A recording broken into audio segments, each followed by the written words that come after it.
எல்லாருக்கும் வணக்கம்.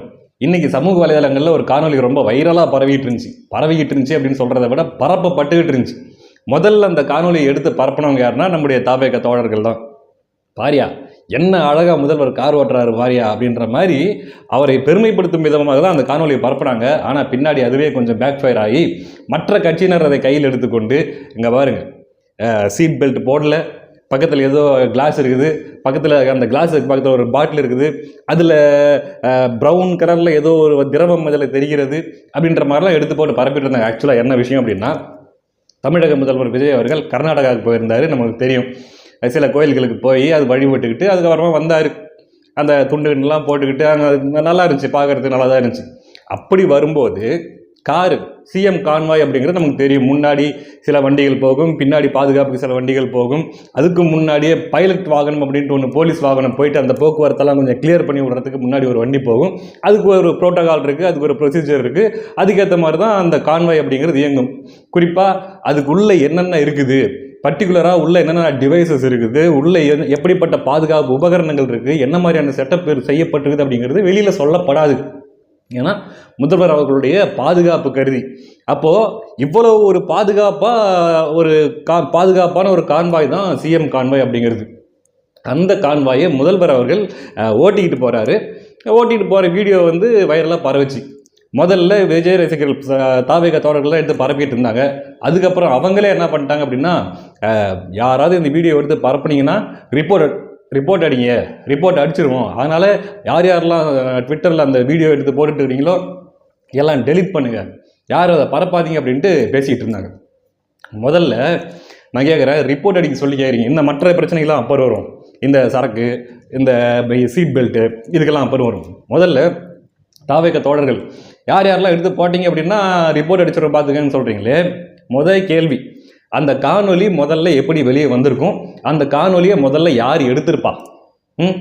முதல்வர் அவர்கள் வண்டி ஓட்டிட்டு போகிறாரு, பார்த்தா பக்கத்துலேருந்து எடுக்கப்பட்ட காணொலி தான். அப்போ அந்த கார்லேயே பின்னாடி உட்கார்ந்துருந்த ஒரு நபரால் தான் அந்த காணொலி எடுக்கப்பட்டிருக்கும் இல்லையா? அப்போது பின்னாடி முதல்வர் அவர்களுக்கு பின்னாடி ஒருத்தர் உட்காந்துக்கிட்டு அந்த காணொலி எடுத்திருக்கிறாரு அப்படின்னா, அந்த காணொலி எடுத்த நபர் மீது என்ன நடவடிக்கை எடுக்கப்பட்டது? முதல்வர் அவர்களுடைய பாதுகாப்பு ரொம்ப முக்கியம். உள்ளே நடக்கிறது எதுவும் வெளியே தெரியக்கூடாது அப்படின் போது அந்த பின்னாடி அந்த காணொலி எடுத்தவர் மேலே என்ன நடவடிக்கை எடுக்கப்பட்டது, அது குறித்த செய்திகள் என்ன வந்துச்சு அப்படிங்கிறது யாருக்கும் தெரியாது. அப்போது முதல்வர் அவர் பக்கத்தில் இருக்கிற ஒருத்தரையே அதை வீடியோ எடுத்து பரப்பும்போது மற்றவங்க சோஷியல் மீடியாவில் இருக்கிறவங்க அதை எடுத்துக்கிட்டு அது வீடியோவை பரப்புகிறாங்க. அது பாசிட்டிவாகவோ நெகட்டிவாகவோ அவருக்கு சாதகமாகவோ எதிராகவோ பரப்புகிறாங்க அப்படின்னா அவங்க மேலே கோச்சிக்கிறதோ இல்லை அவங்க மேலே பாயுறதுலையோ எந்த லாஜிக்கும் இல்லை. மொதல் விஷயம். ரெண்டாவது, அந்த காணொலியில் சொல்லப்பட்ட குற்றச்சாட்டுகள். ஒன்று, அவர் சரக்கு எடுத்துக்கிட்டு வாகனம் ஓட்டுறாரு, பாருங்கள் ஏதோ ஒரு கிளாஸ் தெரியுது, அந்த கிளாஸில் ஏதோ ஒன்று தப்பாக இருக்குது அப்படிங்கிற மாதிரி சில பேர் பேசிகிட்டு இருக்கிறாங்க. மொதல் விஷயம், முதல்வர் விஜய் அவர்கள் அந்த வண்டியில் ஓட்டும்போது சரக்கு அடிச்சுட்டு போயிருப்பார் அப்படிங்கிற நம்பிக்கை எனக்கு இல்லை. அவ்வளவு பொறுப்பற்ற, அவ்வளவு ஒரு கொஞ்சம் கூட ஒரு அக்கறை இல்லாத ஏனோதானோ அப்படின்ட்டு இருக்கக்கூடிய நம்முடைய முதல்வர் விஜய் அவர்கள் அப்படின்ட்டு நான் நினைக்கல.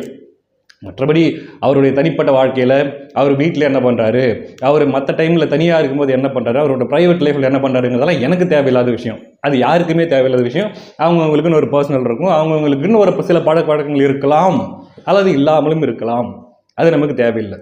ஆனால் அதை எடுத்து பரப்பிக்கிட்டு இங்கே பாருங்கள் குடிகார முதல்வர் அப்படின்ட்டு சில பேர், இந்த மாதிரியான குற்றச்சாட்டுகள் நியாயமில்லாத குற்றச்சாட்டுகளாக தான் நான் பார்க்குறேன். ஏன்னா அவர் சினிமாவில் நடித்து கொண்டிருந்த காலகட்டத்திலேயே விஜய் அவர்கள் அப்படின்னா எல்லாருமே, எல்லா டைரக்டராக இருந்தாலும் சரி, அவர் கூட ஒர்க் பண்ணுற எல்லா ஆர்டிஸ்டாக இருந்தாலும் சரி, எல்லாருமே சொல்கிறது என்னென்னா பங்க்சுவலான ஆள், கரெக்டாக டைமுக்கு வருவார், கரெக்டாக அந்த டைம் வரைக்கும் கரெக்டாக வேலை செய்வார், எந்த ஒரு வேலையில் எந்த குறையும் வைக்க மாட்டார் அப்படிங்கிறது தான் அவருக்கு சினிமாவில் இருக்கக்கூடிய ஒரு நற்பெயர். ஸோ சினிமாவில் எடுத்துக்கிட்டிங்கன்னா நம்ம எப்படி வேணாலும் இருக்கலாம், கொஞ்சம் முன்ன பண்ண கூட இருந்துக்கலாம், யாரும் நம்மளை கேள்வி கேட்க ஆள் இல்லை. மிஞ்சி போனால் அதுவும் அவ்வளோ பெரிய ஸ்டாராக இருக்கிறாரு, அவ்வளோ பெரிய ஸ்டாரை நம்பி அவ்வளோ பெரிய பட்ஜெட்டை போட்டு படம் எடுக்கிறாங்கன்னும் போது அவர் அந்தளவுக்கு யார் போய் கேள்வி கேட்பாங்க அப்படின்ற இடத்துலையே தன்னுடைய அந்த பங்க்சுவாலிட்டியும் தன்னுடைய அந்த ஒரு டிசிப்ளின், அதாவது ஒர்க்கில் டிசிப்ளின் மெயின்டைன் பண்ணுறாரு. அப்படின்னா இப்போ அவர் இருக்கிறது மிகப்பெரிய பொறுப்பு, தமிழ்நாட்டிலேயே உச்சகட்ட உயர்ந்த பொறுப்பு. அப்படிப்பட்ட பொறுப்பில் இருக்கக்கூடிய ஒரு நபர் பொறுப்பற்றத்தனமாக இப்படி குடிச்சிட்டு வண்டி ஓட்டுவார் அப்படிங்கிறத நான் ஏற்கலை. ஸோ இது ஒரு விஷயம். ரெண்டாவது, அவர் சீட் பெல்ட் போடாமல் வண்டி ஓட்டினார் அப்படின்ற ஒரு குற்றச்சாட்டு இருக்குது. அது சைடு ஆங்கிள் பார்க்கறதுனால சரியாக தெரியல, மேபி போட்டிருக்கலாம் அல்லது போடாமல் இருக்கலாம். அப்படி போடாமல் ஓட்டியிருந்தாரு அப்படின்னா இருக்கும் பட்சத்தில் எனக்கு தெரியல, போட்டிருந்தா ரைட்டு நல்லது, போடாமல் ஓட்டியிருக்கும் பட்சத்தில் இது உண்மையிலே ஒரு பொறுப்பற்ற தனம்தான்.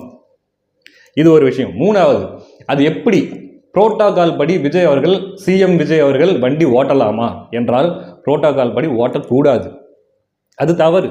என்னன்னா விஜய் அவர்களுக்கு ரொம்ப பிடிச்ச விஷயம் அப்படின்னா அந்த கார் டிரைவிங். முதல்வர் விஜய் அவர்களுடைய தாயார் ஷோபா அவர்களே ஒரு பேட்டியில் சொல்லியிருப்பாங்க, விஜய்க்கு ரொம்ப பிடிச்சது கார் தான், கார்னா விஜய்க்கு பைத்தியம், கார்னா அவருக்கு பிடிக்கும் அப்படின்ற மாதிரி அவர் சொல்லியிருப்பாங்க. அப்படின்னும் போது ஏற்கனவே நம்ம பார்த்துருக்கோம், இந்த சிங்கப்பெண் நிகழ்ச்சிக்கு அந்த தொடங்கி வைக்க போகும்போது அங்கேயே அந்த கார் அவர் தான் ஓட்டிகிட்டு போனார். அதுக்கு முன்னாடி ஏதோ ஒரு காவல் துறையை சார்ந்த ஏதோ ஒரு வாகனத்தை தொடங்கி வைக்க போகும்போது அந்த வண்டியை அவர் தான் ஓட்டிகிட்டு போனார். அப்படின்போது அந்த வித்தியாசமான கார்கள் மேலே இருக்கக்கூடிய ஒரு ஈர்ப்பு, அதை ஓட்டணும் அப்படிங்கிற ஒரு ஆசை அப்படிங்கிறது விஜய் அவர்களுக்கு இயல்பிலே இருக்கக்கூடிய ஒரு விஷயம்.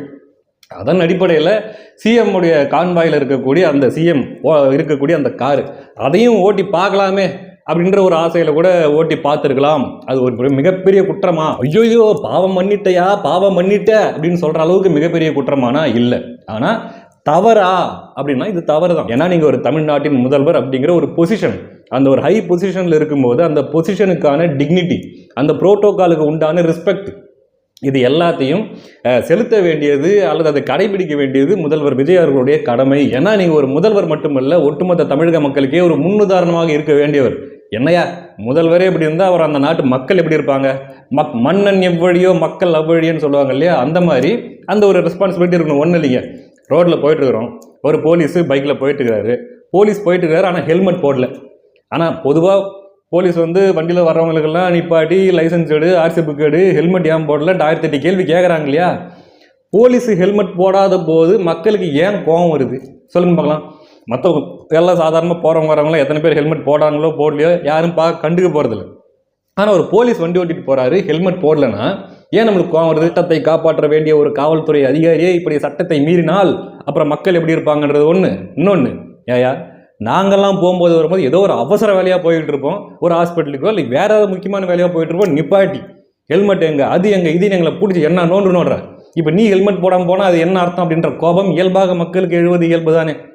அந்த மாதிரி தான் ஒரு தமிழ்நாட்டின் முதலமைச்சர் அவர்கள் முன்னுதாரணமாக இருக்கணும். ரைட், இது ஒரு விஷயம்.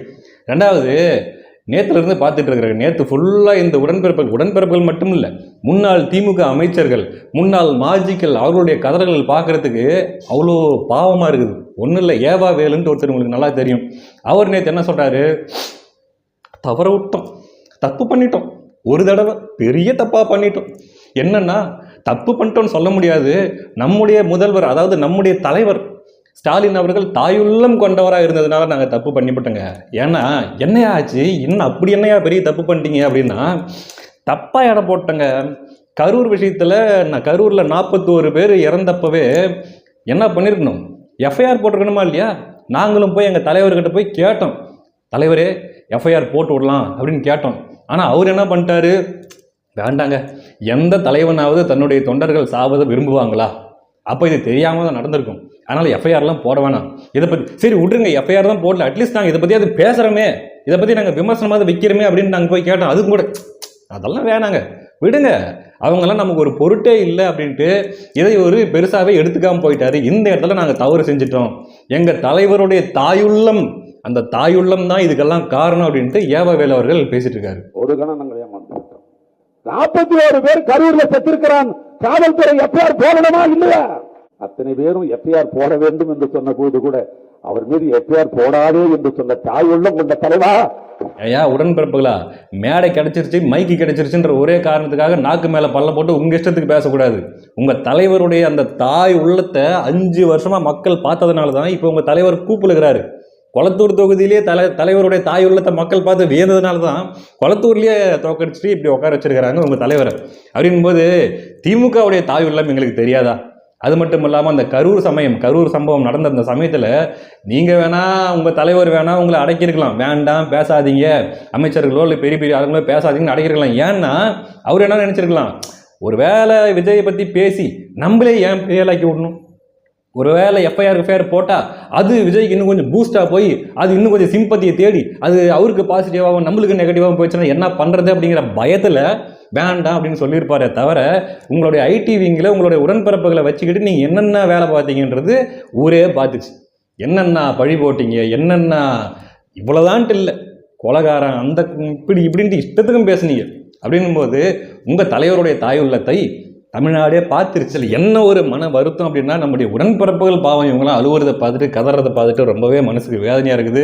பொம்பளையே கூட இப்படி அழுக மாட்டாங்களாடா அப்படிங்கிற மாதிரி தினசரி நாள் ஒரு மேனியும் பொழுதொரு வண்ணமுமாக அவருடைய அழுகை கூடிக்கொண்டே போகிறது. அதை பார்க்கும்போது தான் நமக்கு ரொம்ப கஷ்டமாக இருக்குது. பார்ப்போம் அடுத்தடுத்த நாட்களில் என்ன நடக்குதுன்றதை நம்ம தொடர்ந்து பேசுவோம். நன்றி.